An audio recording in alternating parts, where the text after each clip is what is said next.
তারা রাষ্ট্র চালনায় কোনো দক্ষতার পরিচয় দিতে পারে নাই, যদিও তারা ভালো মানুষ। প্রফেসর ইউনূস সাহেব ভদ্রলোক, নোবেল প্রাইজ উইনার, সারা পৃথিবী তাকে চেনে, কিন্তু যেই সব সংস্কার করা প্রয়োজন সেগুলো তিনি করতে পারেন নাই বা করতে চান নাই। শিক্ষার সংস্কার হয় নাই, সশস্ত্র বাহিনী পুলিশ বাহিনী কোনো সংস্কার হয় নাই, অর্থনীতির সংস্কার হয় নাই, মুদ্রাস্ফীতি বেড়েই চলেছে। এতে বোঝা যায় খালি ভালো মানুষ দিয়ে সরকার চলে না। সরকার পরিচালনা করতে হলে নির্বাচিত সরকার দরকার, আপনাদের ভোটের সরকার দরকার। জনগণের সমর্থন ছাড়া কোনো সংস্কার করা সম্ভব নয়। আজকে আগামী নির্বাচনের খবর কি?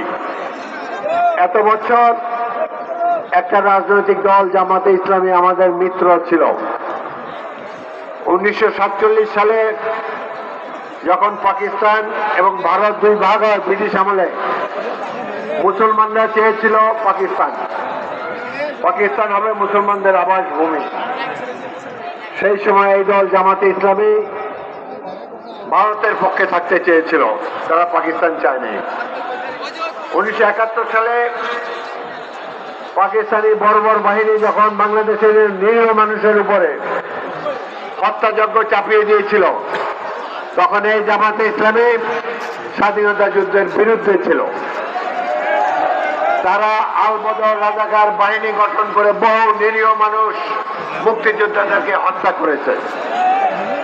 স্বাধীনতার পরবর্তীকালে শিক্ষাঙ্গনে বিশ্ববিদ্যালয় সমূহে তারা ছাত্রদের রব কেটে দিয়েছে। সত্য না? এইসব দল তারা মনে করে জনগণের স্মরণ শক্তি অনেক কম। দলিগড়নগর থেকে মিছিল নিয়ে এসেছে, সবাইকে অসংখ্য ধন্যবাদ। ওইখানে থাকো, পিছনে লর্ড আর্লিন মিছিল নিয়ে এসেছে, সবাইকে অসংখ্য ধন্যবাদ। উত্তর দিকে থাকো, এদিকে আর জায়গা নাই, উত্তর দিকে